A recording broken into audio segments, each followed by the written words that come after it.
Hey everybody, welcome back to week 3 of This Week in Vegas History. We're going to be wrapping up our discussion of downtown and Fremont Street. So you're excited to start hearing more about the Strip and some other parts of Las Vegas. We'll be starting to touch on those next week. In fact, next week is our monthly This Week in Vegas special. We're going to be reviewing the history of Las Vegas, and we'll be hitting up the late 50s and early 60s, kind of the Rat Pack era, and talking a little bit about that next week. Prior to this broadcast, we've been talking about Fremont Street to the west of Las Vegas Boulevard. It's just a little quick review as you sort of walk down Fremont Street. You start at Main Street where the plaza is. You have First Street. Second Street is actually Casino Center Boulevard, which is one of the streets that actually passes underneath the canopy where you can actually drive. And then you hit 3rd Street, 4th Street, and what should be 5th Street is actually Las Vegas Boulevard. So if you take a right and head south, you'll eventually get down to what we call the Strip. If you continue east, you will get to what is now the Fremont East District, and you'll also see some things like the El Cortez, the Container Park, and further afield, some other small hotels and developments along the way. If you're like me and you started coming to Vegas about 25 years ago, or even a little more recently, your first experience of downtown was that maybe going east of Las Vegas Boulevard wasn't necessarily the most pleasant experience. It was a very sort of gritty urban area. You encountered the sort of street people that you encounter in most any major city, none of whom ever did me any harm, but it still made you feel a little uncomfortable. It was certainly not a place that people wanted to walk, and there was nothing there essentially for tourists, or really not much there for locals or anyone else either that would be an attraction. But over the last 10 years in particular, we have seen that area of Fremont Street become a vital and lively place with a lot of small local entrepreneurs, shops, bars, restaurants, some of the most interesting places to spend time anywhere in Las Vegas. And it's really helped revitalize downtown, and in turn, downtown has helped fuel the growth of the Fremont East District.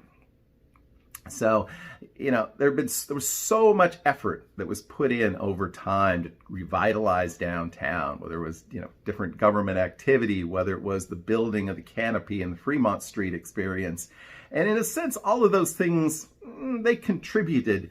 But in the end, it was really, small private entrepreneurs. And also a big effect was the Zappos company moving into downtown. They're on Stewart Avenue. You can kind of catch a glimpse of them to the east of the Mob Museum, or if you're staying at, say, downtown Grand, you can kind of look off in that direction. You can see a really interesting sort of building design. Zappos has an interesting corporate philosophy as well. It kind of, not only do they want their sort of team members to work together, but to live together, socialize together.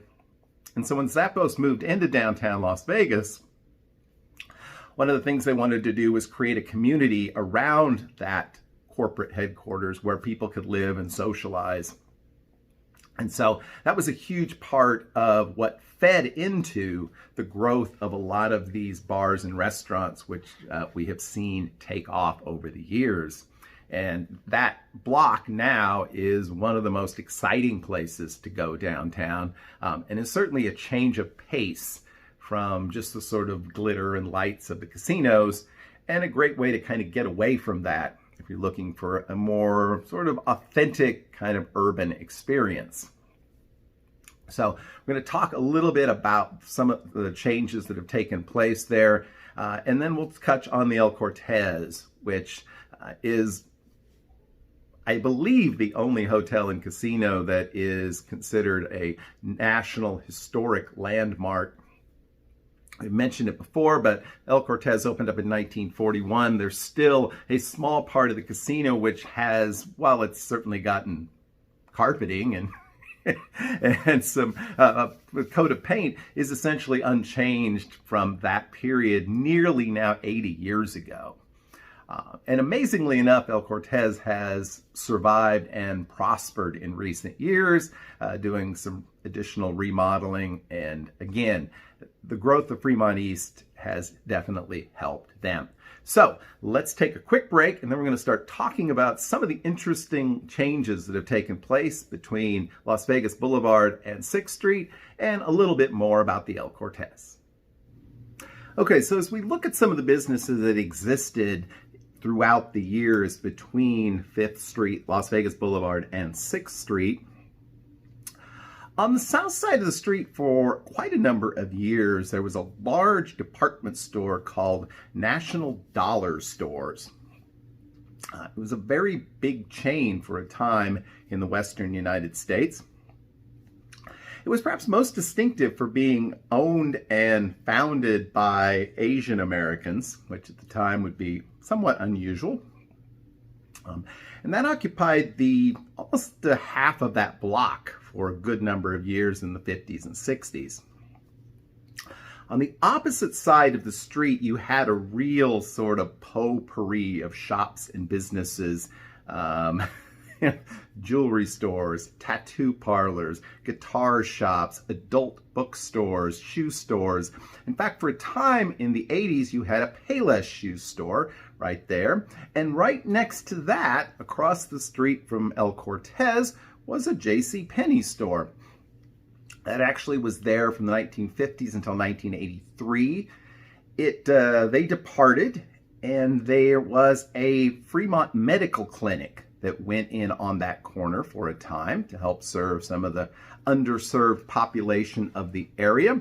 That closed down in the early 2000s. 2010, it was sort of repurposed as the Emergency Arts Building, and included a number of art galleries, a coffee shop for a time, and some other small businesses. I'm not really sure what's in that space right now, but again, it's kind of a repurposing, and I'm sure given everything that's going on Fremont East, we will see something more in that area soon. Now, to turn our attention to El Cortez, we mentioned a historic site. It was sold to the inimitable Jackie Goen, a fellow Nebraskan, back in 1963. And Jackie was one of those casino operators that kind of knew his customer and knew how to market to his customer. He was the first person to create the Fun Book, which for a time was almost ubiquitous throughout Las Vegas. I talked about it in Vegas Weekly a few weeks ago. He was the first one to do that. And El Cortez to this day continues to do a lot of promotions and offers that help make the casino appealing to locals and sort of regulars, as well as to out-of-state visitors. In the 1980s, El Cortez put up their hotel tower, which is quite distinctive, almost setting back towards Ogden Avenue. And they've recently remodeled a number of those rooms. So that added a tremendous amount of capacity to the property. And they acquired a kind of a seedy motel, I should say, across the street called the Ogden House back in the 90s, I believe. For a time operated it as the sort of an overflow for their property, and later remodeled it into the El Cortez Cabana Suites, which is a very nice sort of place to stay, and is, completely connected to El Cortez. Again, it is, I think, tremendously benefited from the businesses that are flourishing on Fremont East, and is a property that remains independent. It's not owned by Jackie Goen anymore. He finally passed away in 2014. He sold the property in 2008, but he continued to live in the penthouse and could be regularly seen on the casino floor, basically almost until his death. So, okay, so across the street from El Cortez to the south is a block that's not really that particularly interesting right now. There's a lot of potential development there, but it's not one of the more attractive blocks in the Fremont East District, at least at this point. But at the time that El Cortez was being built, they were building a Sears store on that corner. So you had Sears, you had J.C. Penney, you had Woolworth, and you had El Cortez. What more do you need?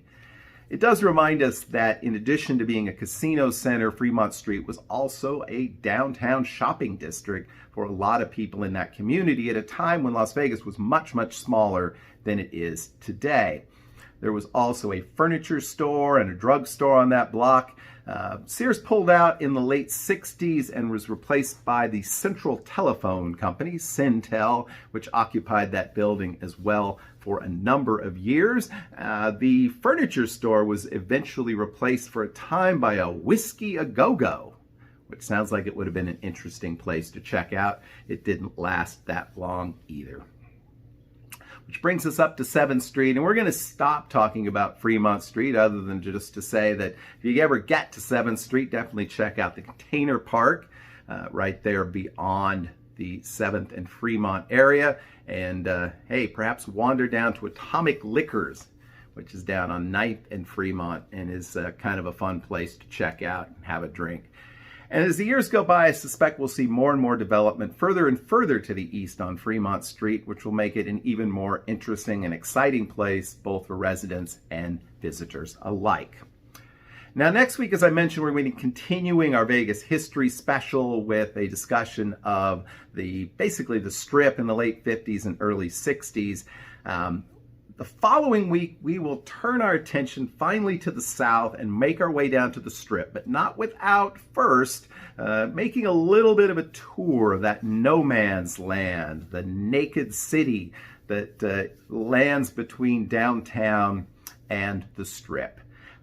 Again, I want to thank you all so much who've been watching the show. We've been getting nearly as many people watching the This Week in Vegas history program as our Vegas Weekly show, and I hope that you're learning something and along the way having a little bit of fun.